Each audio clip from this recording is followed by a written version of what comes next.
Share the love here. So we've got a long stretch, I guess, from the last buy, which was on about the 28th until that was the 31st today. So we broke out of the range a little bit, and now we're still back in the range.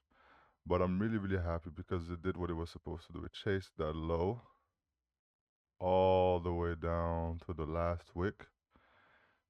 And when, again, it was not profitable because it needs to be um, about 6% for the buy and the sell to have some percentage of token gains. So it did respect the upper limit and the lower limit perfectly. And yeah, I've also checked, and essentially you can check on Dex Screener on the chart. Whether we toggle this on and we see everything that we did here. Essentially, this address, which is the address that is active right now that I'm using for the test. The thing to take in consideration is that we, in the last 7 days, it is most of the activity. So it kind of proves what I'm thinking could be good because right now there's not, as you can tell, it's like less than $1 buys and sell. But what if it was $10, $100? I think that that would be beautiful to help essentially turning volatility into volume. Because this is the idea, right? Is that we had all this volatility, which is huge swings, right? This is 600%. The first place. This one is a low 135%. And on the way down, the first time we got what? 87%. And on the way down here till the bottom, we got 84%. And all this is just unused potential. This could be volume for us with this system. This could be volume for us, and it could be buy and burn, and it could be reflection.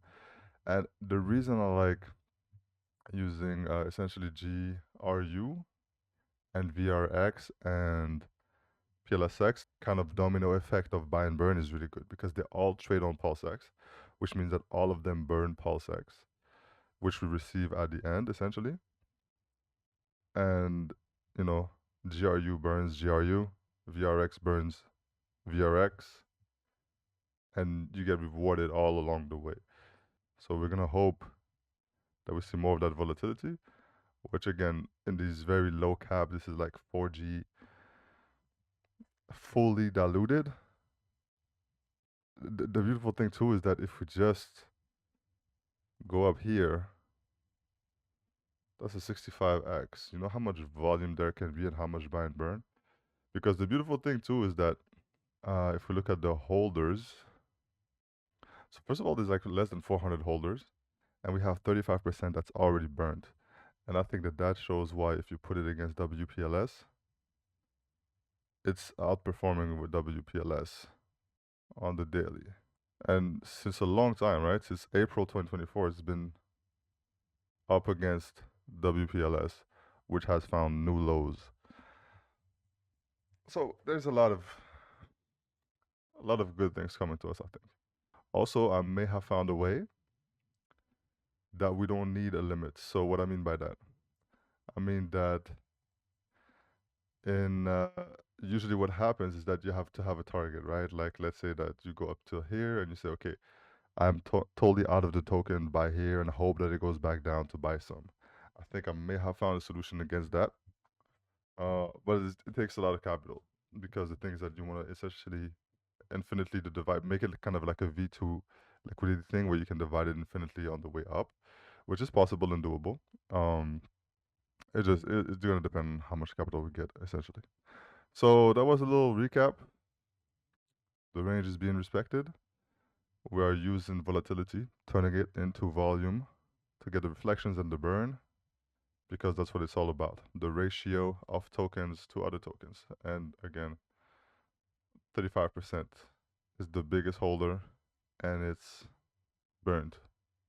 And this is great. This is amazing. Next tokens that I will do this with are going to be VRX DAIX, so DIX. And there's another one that I don't have on top of my head right now, but it has.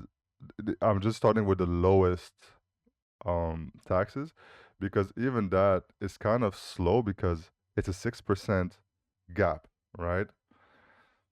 Let's say if a token, and I think it's PL, I think. So yeah, so this one I think has the lowest tax of all the Pulse-Lorian guild. How's it been performing against WPLS? Yeah, still better. Still better. All right. So yeah, I think this one has the lowest. Let me check. So 0.5, 0.25 burn fee.